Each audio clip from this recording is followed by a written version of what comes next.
আসসালামু আলাইকুম। তো এই প্রবলেমে আমাকে ২ টা ইন্টিজার দিয়ে দিছে n আর k। তো n বলতে বোঝাচ্ছে যে আমার পারমুটেশনের সাইজ কত হবে, আর k বলতে বোঝাচ্ছে যে আমি ওই পারমুটেশন থেকে কত ভ্যালু পাইতে চাই। তো এখানে পারমুটেশনের ভ্যালু বলতে যেটা বোঝায়, আমি যদি ৪ সাইজের একটা পারমুটেশন চিন্তা করতাম, তো এখানে ৪ টা ইন্ডেক্সে মনে করি আমি এখানে 3 নিছি, এখানে 1 নিছি, এখানে 4 নিছি, এখানে 2 নিছি। তো এর ভ্যালু নেওয়ার ক্ষেত্রে আমি এই যে পজিশনটা আছে, এই পজিশন আর এই পজিশনে আমি যা নিছি তার অ্যাবসলিউট ডিফারেন্সটা নিতে হবে। যেমন এটা পজিশন, এটা ওই পজিশনে আমি যে ভ্যালুটা নিছি আর কি।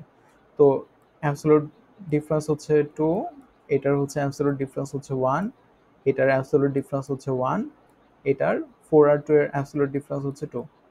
এখন যেটা করতে হবে যে এই যে অ্যাবসলিউট ডিফারেন্স গুলো আছে, এগুলাকে সবগুলাকে সামেশন আকারে নিয়ে যেটা পাবো। তো এখানে 6। আচ্ছা, তো আমাকে n দিয়ে দিছে, মনে করি এখানে n 4। আমাকে যদি কেউ দিয়ে দিত যে k 6, তো আমাকে এমন একটা পারমুটেশন তৈরি করতে হইতো যেটার জন্য এই সামেশনটা এই k এর ভ্যালুর সমান হবে। তো এই পারমুটেশনটা এটা। আচ্ছা, এখন এটা আমরা কিভাবে করতে পারি? তো এটা আমরা যেভাবে করতে পারি যে আমার কাছে n এর ভ্যালু তো দিয়ে দিছে, এটা নিয়ে আমরা আসলে কিছু করতে পারবো না। আমাকে k এর ভ্যালু যেটা দিয়ে দিছে, এটা আমাদের মেইন ফোকাস আর কি। তো মনে করি n এর ভ্যালু 5। তো ইনিশিয়ালি আমি চিন্তা করব যে আমি যেই এখানে অ্যাবসলিউট ডিফারেন্স করে যে সামটা পাইছি, ওই সামটাকে আমি অ্যান্সার হিসেবে চিন্তা করতেছি। এই অ্যান্সারটা 0। আর কে এর ভ্যালু মনে করি 6 দেওয়া আছে। এখন 0 থাকা মানে কি, আমার এরকম আছে, 1 এর জায়গায় 1 আছে, 2 এর জায়গায় 2 আছে, 3 4 5। তো এই কারণে তো এদের অ্যাবসলিউট ডিফারেন্স 0 ছিল। আচ্ছা, এখন আমি এখানে একটু 2 পয়েন্টার হিসেবে চিন্তা করব যে এটা আমার লেফট পজিশন, এটা আমার রাইট পজিশন। আমি দেখব যে আমি যদি এই দুটাকে সলভ করতাম তাহলে কত পেতাম। তো এই দুটাকে সলভ করা মানে কি, এখানে 5 আসতো, এখানে 1 আসতো। তাহলে এখানে যদি 5 আসতো, তো 1 আর 5 এটার ডিফারেন্স কত হয়? 4। আবার এখানে যদি 1 আসতো, একই যে 1 আর 5 এর ডিফারেন্স 4। তার মানে আমি এখানে ডিফারেন্স কত পাইতাম? 8 পাইতাম। তো আমার তো এখানে কে এর ভ্যালু দিয়ে দিচ্ছে 6। তো এটা আসলে আমি নিতে পারবো না। এখন আমি যেটা করব, এটা তো আমি নিতে পারি নাই, ঠিক আছে। এই রাইট পজিশনটাকে আরেকটু ছোট করে দেব। এখন চেষ্টা করব যে আমি এটা নিতে পারি কিনা। আচ্ছা, রাইট পজিশনকে যে আমি ছোট করলাম, এখন এখানে আমি এই দুটাকে সলভ করতে যাচ্ছি। তো এইখানে যদি আমি 4 আনি, এই 1 কে কেটে যদি আমি 4 আনি, আর এই 4 কে কেটে যদি আমি 1 আনি, মানে আমি এই দুটাকে সলভ করতেছি। তো 4 2 3 1 5 এরকম অবস্থায় কি হবে? আমি এই দুইটার যে ডিফারেন্সটা পাবো, এটা হবে 3। আবার এই দুইটার যে ডিফারেন্স পাবো, এটা হবে 3। তো এখানে আমি কি পাইছি? 6 পেয়ে গেছি। আচ্ছা, তো এখানে অ্যান্সার 6 হয়ে গেছে। এখন যদি এমন হতো যে আচ্ছা এই দুইটাকে করেও মানে আমি অ্যান্সারটা পাই নাই, তো কে এর সমান আমি যদি করতে না পারি, তাহলে আমি যেটা করব যে আমি রাইট কে এখানে আনবো, লেফট কে এখানে আনবো। তো এইভাবে আমি করে যাব। এভাবে করে যে যদি আমি দেখি যে আমি কে এর ভ্যালু বানাইতে পারছি, তাহলে ইয়েস প্রিন্ট করব, আর এই যে অ্যারেটা আছে এই অ্যারেটা প্রিন্ট করে দিব। ওকে। আর যদি আমি বানাইতে না পারি, তাহলে নো প্রিন্ট করব।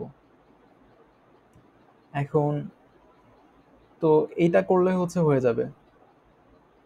এখানে এটা করলে তো প্রথম কথা হয়ে যাবে, তবে এখানে আরেকটা বিষয় আমরা চিন্তা করতে পারি যে আমার যদি কে এর ভ্যালু বেজোড় সংখ্যা দেওয়া থাকে, তাহলে অ্যান্সার সবসময় নো।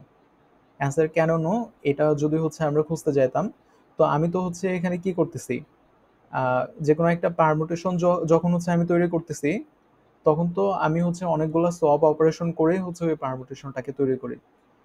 আর সোয়াপ অপারেশনে আসলে কি থাকে? সোয়াপ অপারেশনে হচ্ছে যে দুইটা ইন্ডেক্স থাকে, দুইটা ইন্ডেক্সকে হচ্ছে আমি এক্সচেঞ্জ করতেছি। যেমন এই ক্ষেত্রে যদি হচ্ছে আমি চিন্তা করতাম, এই যে একটু আগে আমি যেটা করছি, এখানে 4 দিছি, এখানে 1 দিছি, এখানে কি হয়েছে, দুই ক্ষেত্রেই কিন্তু 3 করে হয়েছে। তার মানে আমার টোটালটা কত হয়েছে? টোটাল যেই কে এর মান হচ্ছে আমি অ্যাচিভ করছি, এটা হচ্ছে 2 × 3। তো এখানে যেহেতু হচ্ছে আমার দুইটা ইন্ডেক্স আছে, তো সবসময় হচ্ছে এরকম 2 × সামথিং আকারে হচ্ছে ওটাকে লেখা যাবে।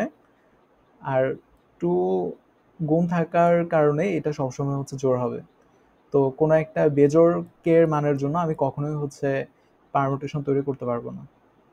আচ্ছা, এখন এটা হচ্ছে যদি আমরা দেখতাম যে এটা হচ্ছে বেজোড় সংখ্যা, এর জন্য হচ্ছে আমি নো পাইছি। আচ্ছা, আবার এটা হচ্ছে বেজোড় সংখ্যা, এর জন্য হচ্ছে আমি নো পাইছি। এখন এটা ইমপ্লিমেন্ট কিভাবে করব, এটা একটু দেখি। তো এখানে যেটা করা হয়েছে যে প্রথমে টেস্ট কেস নেওয়া হয়েছে, তারপর হচ্ছে এন আর কে এর মান নেওয়া হয়েছে, তারপর এটা যদি হচ্ছে আমি দেখি যে কে এর মান হচ্ছে বেজোড়, তাহলে হচ্ছে আমি নো বলে দিছি। এটা যদি হচ্ছে আমি নাও করতাম, তারপরেও হচ্ছে নিচের অংশে যে আমি দেখতে পারতাম যে আমি কে এর মান কখনো করতে পারতেছি না, তখনও নো হয়ে যেত। তো এটা হচ্ছে আমি আলাদাভাবে হ্যান্ডেল করতেও পারি, বা আলাদাভাবে হচ্ছে এটাকে হ্যান্ডেল না করলেও কোনো সমস্যা নাই। তারপর হচ্ছে আমি এখানে যেটা ইনিশিয়াল ভ্যালুগুলো ছিল, মানে ইনিশিয়ালি তো হচ্ছে আমি চিন্তা করছি যে প্রত্যেকটার পজিশনে হচ্ছে ওই ভ্যালুটা আছে। তো এই কারণে হচ্ছে আমি এটাকে এ অ্যারে হিসেবে চিন্তা করছি। তো এ অ্যারের প্রত্যেকটা ইন্ডেক্সে ওই ভ্যালুটাই হচ্ছে আমি দিয়ে দিছি, এ আই সমান হচ্ছে আই। আচ্ছা, এখন হচ্ছে আমি লেফট ধরছি।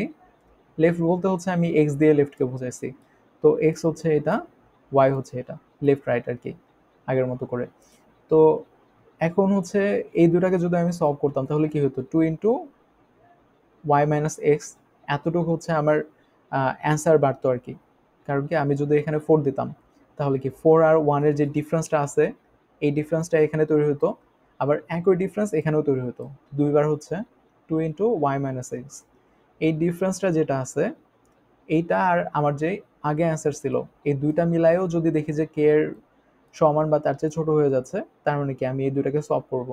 তো সলভ করার জন্য যা যা করা লাগে এটা করছি, সলভ করে দিছি, তারপর অ্যান্সারের সাথে হচ্ছে এই ভ্যালুটা যোগ করে দিছি, তারপর হচ্ছে এক্স কে 1 বাড়াই দিছি, ওয়াই কে 1 কমাই দিছি। আর যদি দেখি যে না, এটা হচ্ছে না, তো এটা অনেক বড় ভ্যালু হয়ে গেছে, তাহলে আমি কি করব, এই ওয়াই কে আমি একটু কমায় দেখব, 1 কমায় দিব, কমায় দিয়ে হচ্ছে তারপর আমি চেক করার চেষ্টা করব। তো এই জিনিসটা এখানে করা হয়েছে।